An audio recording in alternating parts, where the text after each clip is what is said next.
Hello and welcome back to Teaching History in the Homeschool. I'm Heather Schwartz and I'm here with Scott Powell. We're the creators of Knowable World, a history curriculum for K-2 level homeschoolers, and we're here with more thoughts about how to give your child a great history education at home. Today we're going to talk about why we think it's a big mistake not to teach history to your students or to leave it until the high school years. That's right, Heather. I know that it's common in public schools and with many homeschoolers to not cover history formally until the later years. People instead cover what they call social studies, which usually means choosing cultures or time periods or certain individuals at random, and then reading books about them or watching movies and documentaries.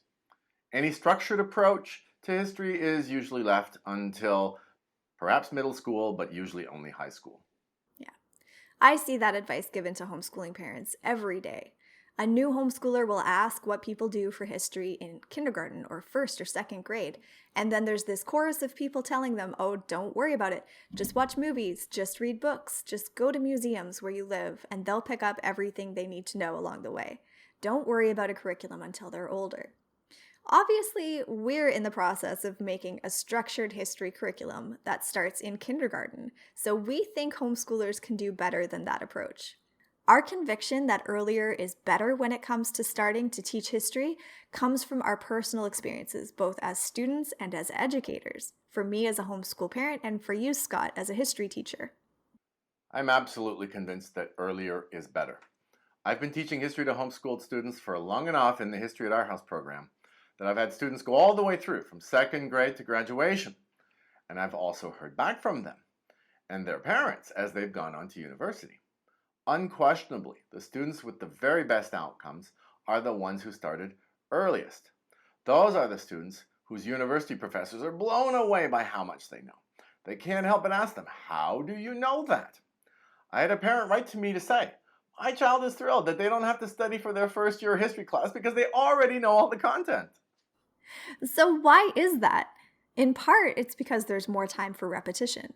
Students that start earlier get to go through the material at least a few times over, starting with a basic narrative and gradually learning to see more layers at higher levels as they get older. So, in one way, there are simply more chances for the information to stick. Yes, and what that means is that they have the chance to make more connections, especially when they have a chance to revisit events that previously did not have enough significance to them, but with which they now feel familiar. It gives them a chance to see how something they've seen before matters and making sense of something else. That's what really makes things stick. It's important to understand that when children are presented some historical fact, they keep it in a sort of hopper. It's there for a while as a provisionally valuable item of knowledge. But our brains need to encounter information more than once in order for it to be stored permanently as something that can be accessed later when it's needed. So by encountering the same information repeatedly, starting from a young age, you give them what they truly need to hold on to it.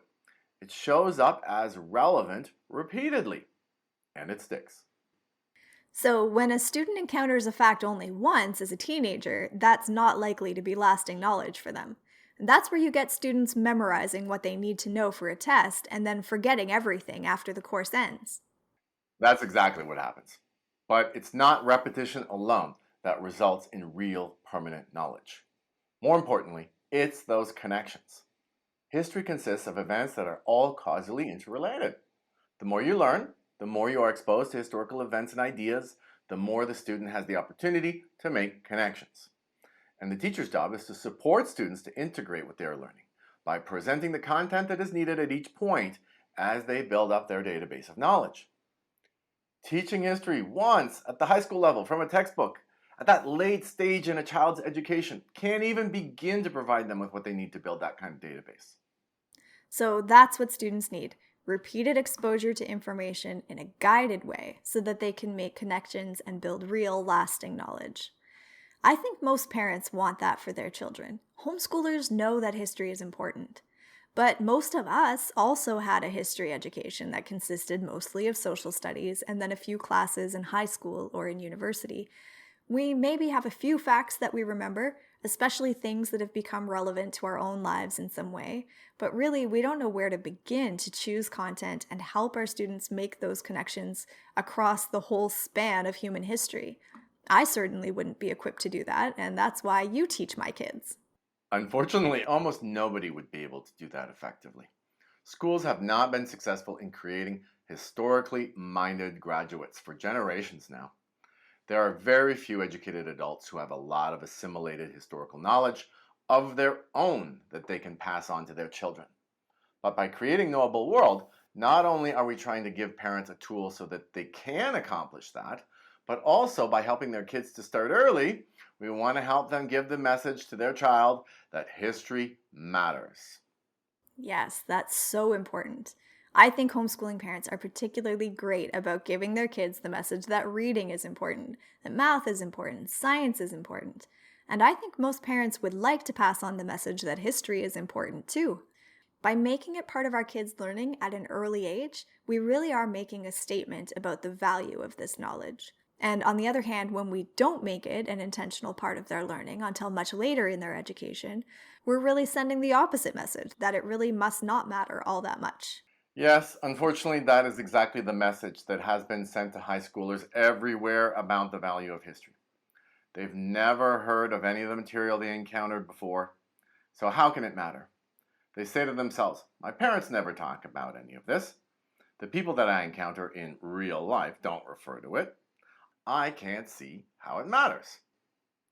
It is sadly true that historical knowledge is not a value that is present in our culture. So, if parents want their child to gain that value anyways, despite the flaws in our culture and our educational system, then they need to be very deliberate. And the earlier they start, the better. There's much more we could say on this topic, I'm sure, but let's end there for today. Thank you for joining us, and we'll be back again soon with another episode of Teaching History in the Homeschool.